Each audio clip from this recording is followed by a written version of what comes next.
Assalamualaikum warahmatullahi wabarakatuh. Berjumpa lagi dengan saya Denny dalam tutorial menggunakan rumus dan fungsi yang fokusnya kali ini kita akan belajar bagaimana menggunakan rumus dan mengatur acuan. Sebelum kita mulai, baiklah kita awali dengan berdoa terlebih dahulu. Semoga kegiatan belajar kita pada hari ini berjalan dengan baik dan lancar. Berdoa sesuai dengan agama dan keyakinan masing-masing dipersilahkan. Sudah cukup? Baik, sebelum kita lanjutkan, kita akan pelajari peta konsep, di mana peta konsep ini adalah suatu cara atau strategi untuk menyajikan informasi dalam bentuk konsep-konsep yang saling terhubung dalam suatu rangkaian pembelajaran. Ya, perhatikan peta konsep dengan baik. Ya, kita dalam bab bekerja dengan data ini, pada pertemuan sebelumnya kita sudah belajar tentang mengolah data. Kemudian untuk pertemuan kali ini nanti kita akan memanipulasi data, di mana mengolah data yang sudah pernah kita pelajari, yaitu bagaimana cara menginput data, membuat data di dalam grafik, memformat lembar kerja, kemudian format data berbentuk rupiah, kemudian angka di belakang koma, separator, menggunakan titik, angka yang benar maupun yang salah yang seperti apa, yang sudah pernah kita pelajari. Kemudian menyimpan buku kerja yang sudah kita buat, itu juga kita sudah pernah pelajari, dan bagaimana cara membukanya juga sudah pernah kita pelajari. Untuk kali ini memanipulasi data akan ada dua, yaitu menggunakan rumus dan menggunakan fungsi. Ya, kita akan belajar ini menggunakan rumus, ya, sedangkan menggunakan fungsi ini ada tiga, yaitu akar pangkat, jumlah, kemudian rata-rata.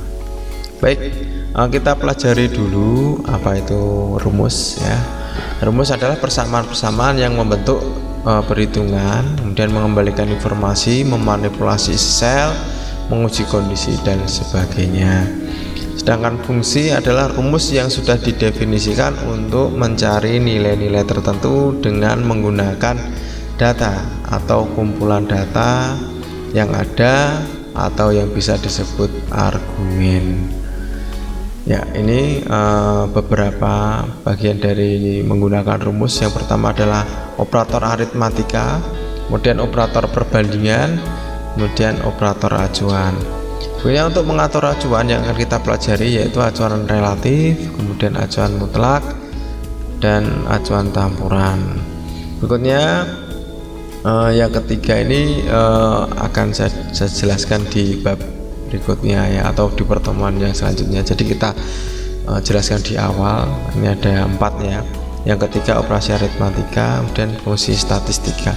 Dengan pada pertemuan kali ini kita hanya 2 ini terlebih dahulu, ya, untuk membatasi atau untuk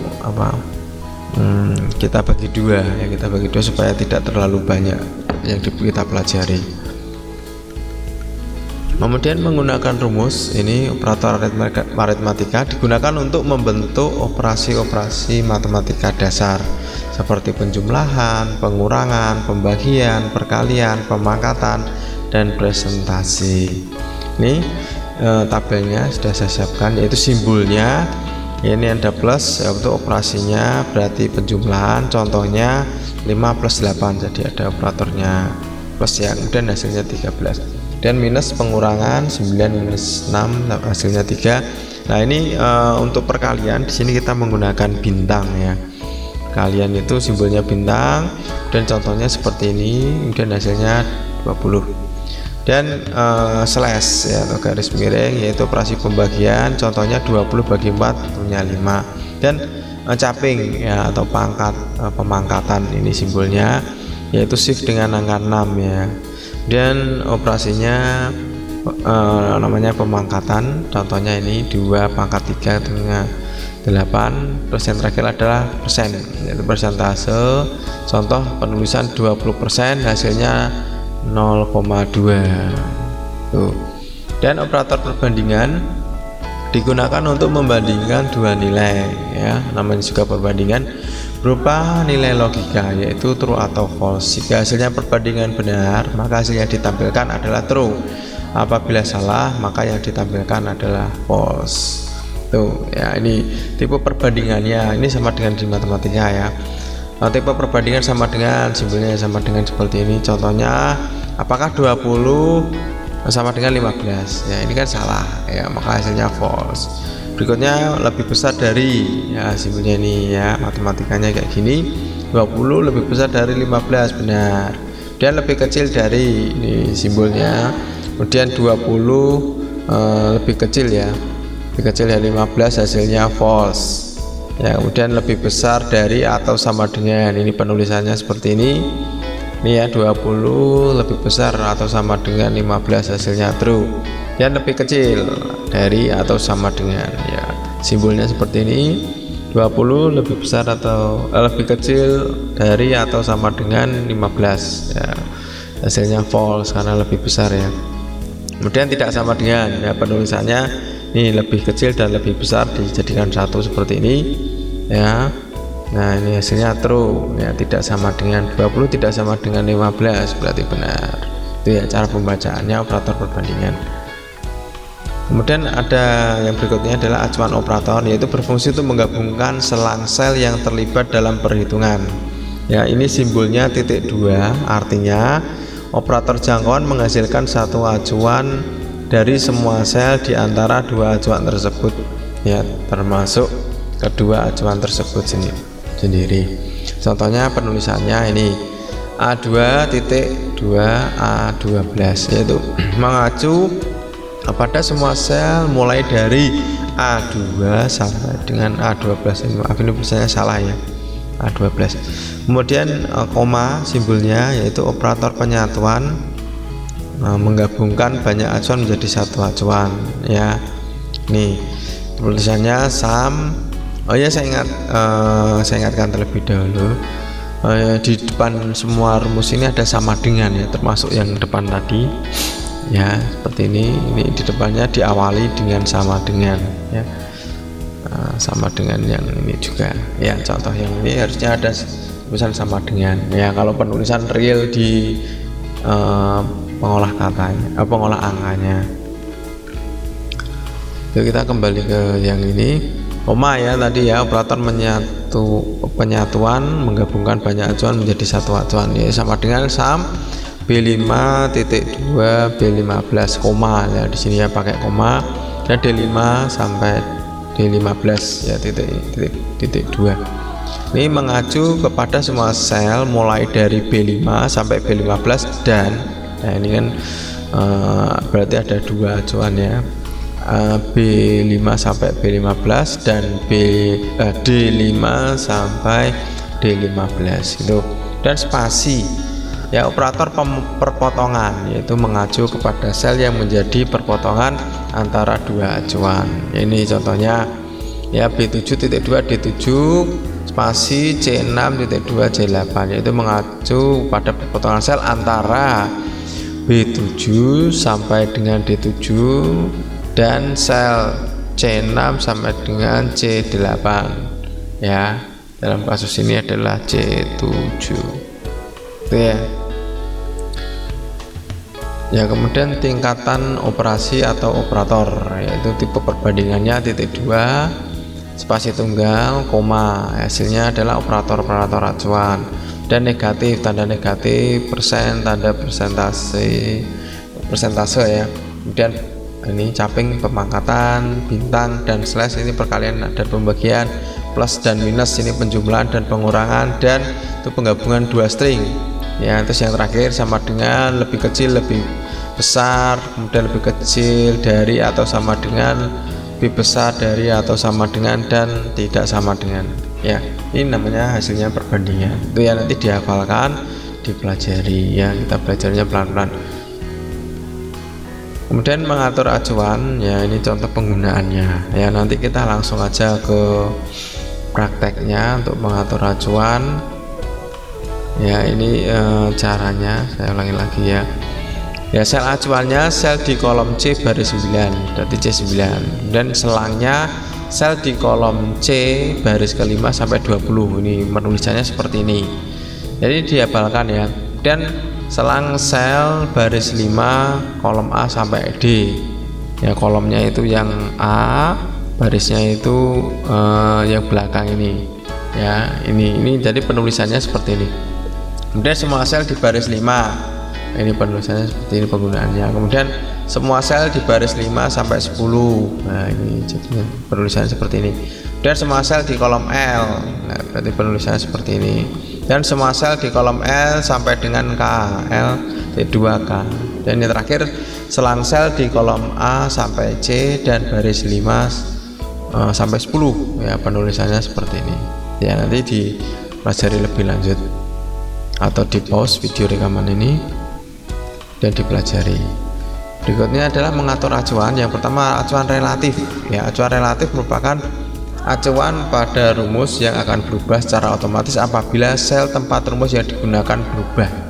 Dan jika posisi dari sel yang mengandung rumus berubah, sel yang menjadi acuan juga berubah. Dan secara default, rumus-rumus baru menggunakan acuan-acuan relatif. Contohnya ini rumus di sel D2 yang mengacu ke sel B2 dan C2 ya. Rumusnya ada di D2. Rumus itu untuk menghitung sel B2 dan C2. Kemudian kita copy rumusnya yang ada di D2, di copy sampai D3 sampai D12 ya. Hasilnya rumus di D3 akan mengacu ke sel B3 dan C3 ya. Kemudian ini menyesuaikan ya, menyesuaikan yang awalnya D2 kemudian akan tersalin ya, tapi acuannya akan berganti. Misalkan tadi 2 akan berganti jadi 3, tapi D-nya masih, kolomnya masih D. Dan di rumus di D4 akan mengacu pada sel B4 dan C4 dan seterusnya ya. Jadi ini apabila rumusnya sama, kolomnya sama, kita hanya beda acuan ya untuk baris-baris berikutnya dengan kolom yang sama gitu ya.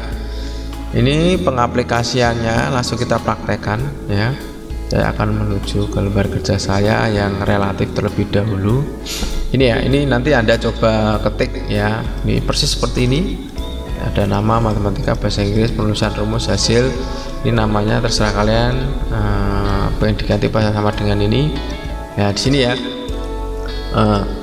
Di sini saya akan mencoba menghitung ya, ini berapa hasil nilai dari Andra ya matematika dan bahasa Inggris. Berarti kan menjumlah ya, nilai matematika dan bahasa Inggris hasilnya di sini ya. Ini contoh penulisannya sudah saya tuliskan, tinggal kita tiru ya.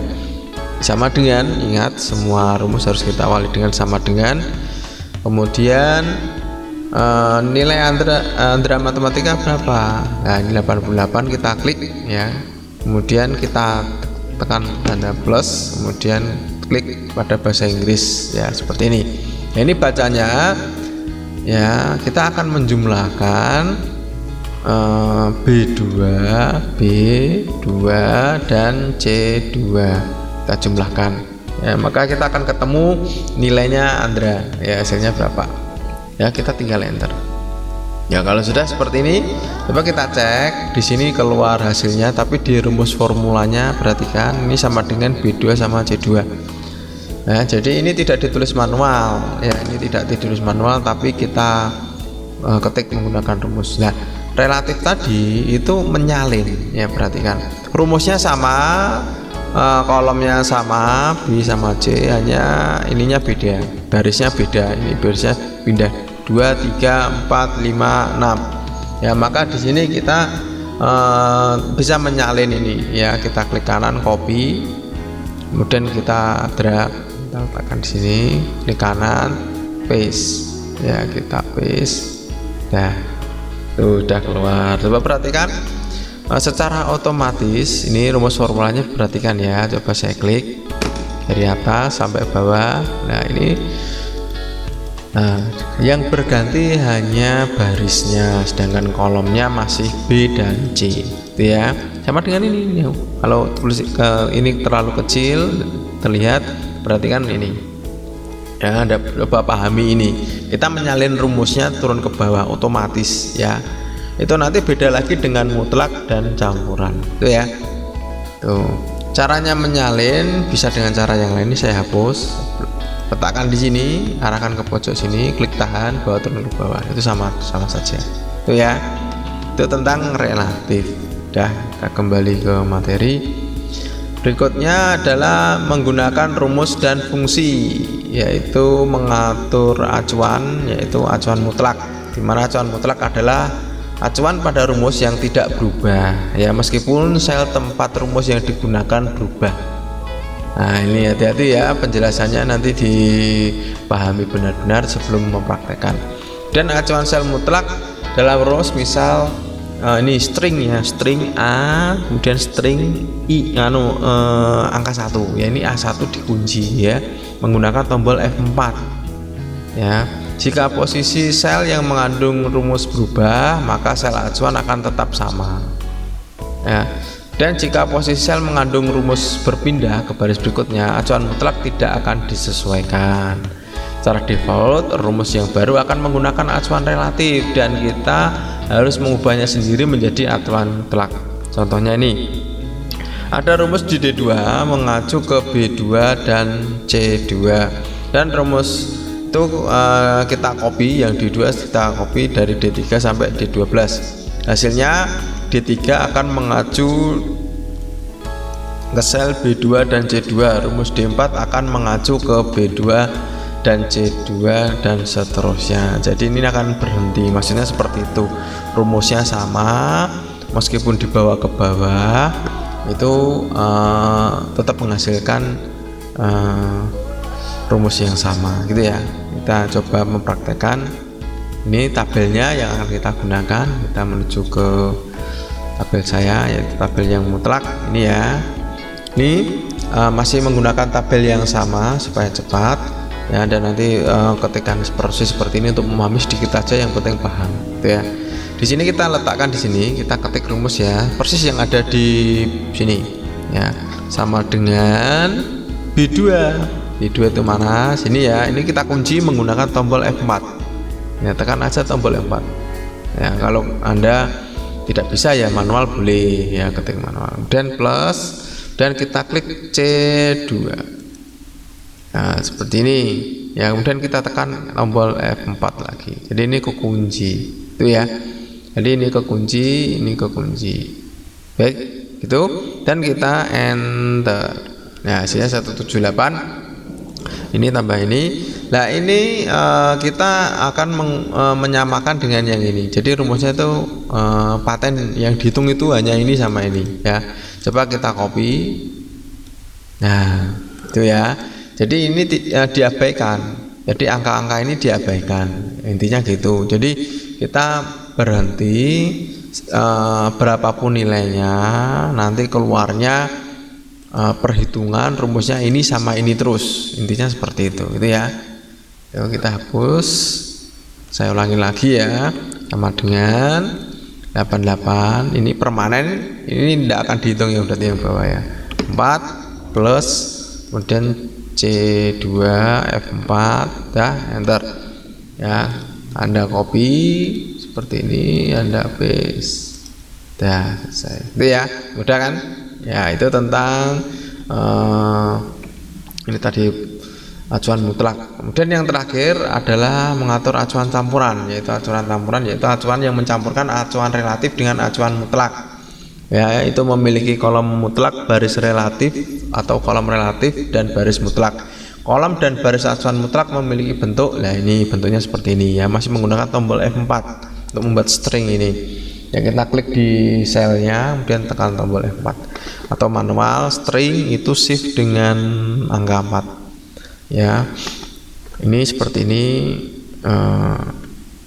penulisannya. Kemudian jika posisi sel yang mengandung rumus berubah, acuan relatifnya akan berubah, sedangkan acuannya mutlaknya akan tetap itu ya. Contohnya mencari nilai ujian dengan rumus rata-rata, yaitu nilai yang terdapat pada kolom B ditambah dengan kolom C kemudian dibagi dengan B14. Ya, mari kita memiliki rumus di D2 yang mengacu ke sel B2, C2 dan B14. Kemudian kita copy rumus tersebut ke D3 sampai D12. Hasilnya rumus di D3 akan mengacu ke sel B3, C3 dan B14. Rumus sel di D4 akan mengacu pada sel B4, C4 dan B14. Mungkin Anda belum jelas ya kalau sudah kalau membaca, akan kita praktekkan nanti ya. Acuan B14 tidak akan berubah karena kita akan menggunakan acuan campuran gitu ya. Ini prakteknya ya, nanti ada penambahan ini yang penambahan ini tadi saya contohkan. Ini kita praktek saja di sini yang campuran. Di sini kita tabelnya sama, hanya ada ini di sini ya, pembaginya di sini jumlah pelajaran, kemudian ini kolomnya beda 2. Jadi intinya gini rumusnya, kolom B ditambah kolom C ini ditambah ya, kemudian dibagi 2 ya. Tuh. Nah, ini kalau kita menggunakan rumus yang biasa, tidak kita menggunakan acuan campuran, maka hasilnya nanti akan turun ke bawah. Coba kita praktekkan ya, sama dengan seperti ini. Plus ini yang salah terlebih dahulu yang saya demokan ya. Nah, ini tidak kita kunci ya, kita tidak menggunakan acuan campuran ya. Kita enter, ya jadi benar, hasilnya benar. Tapi kalau mau di copy turun ke bawah, lihat hasilnya. Nah, hasilnya salah. Kenapa kok salah? Coba kita cek. Nah, ternyata rumusnya di sini salahnya di sini. Dia jadi B9 turun ke bawah. Coba kita klik yang ini. Coba ini jadinya turun ke bawah lagi. Ya. Sini semakin turun ke bawah. Ya, karena tidak kekunci. Itu ya. Ini jadi ini salah, ini salah. Ya, jadi rumusnya ini tambah ini bagi ini, terus kemudian di copy ke bawah supaya tetap ininya tetap tidak turun, tidak ikut turun rumusnya, itu ya. Saya ulangi lagi, sama dengan klik matematikanya Andra, tekan tombol F4 plus ini ya, sama dengan matematika. Ini kita beri kurung dulu ya. Ini plus ini dan bagi, nah pembaginya ini, dan kita tekan tombol F4. Nah, kita enter. Sudah sama kan? Kita enter. Kalau Anda lupa, di sini saya tuliskan, Anda tinggal menuliskan rumusnya. Penulisannya maksudnya pengajaran di pengolah angka ini kita tidak menuliskan rumus berulang kali, kita menuliskan rumus sekali, tinggal kita copy paste ya, hasilnya sama gitu ya. Dan kita copy ke bawah. Nah, ini sudah jadi. Kita cek coba. Ya, kita klik sini. Nah, bener kan di sini kekunci, yang ini kekunci. Dan ini juga kita klik sini, ini juga kekunci. Nah, beda dengan contoh yang pertama tadi yang salah karena ininya tidak kekunci. Itu yang bisa saya contohkan. Nah, kemudian penugasannya Anda coba membuat seperti yang materi yang diajarkan. Kemudian ini video ini saya buatkan untuk anak-anakku SMP Negeri 1 Salatiga. Silahkan Anda mengecek semua jenis penugasan dan penilaian harian dan selalu mengikuti pelajaran informatika. Itu dari saya. Semoga bermanfaat bagi Anda semua. Baik, jangan lupa Anda bagikan video ini untuk teman-teman Anda. Kemudian Anda like, share, komen, subscribe channel saya. Baik, saya akhiri ya materi tutorial kali ini. Semoga bermanfaat untuk Anda semua. Tetap jaga kesehatan. Wassalamualaikum warahmatullahi wabarakatuh.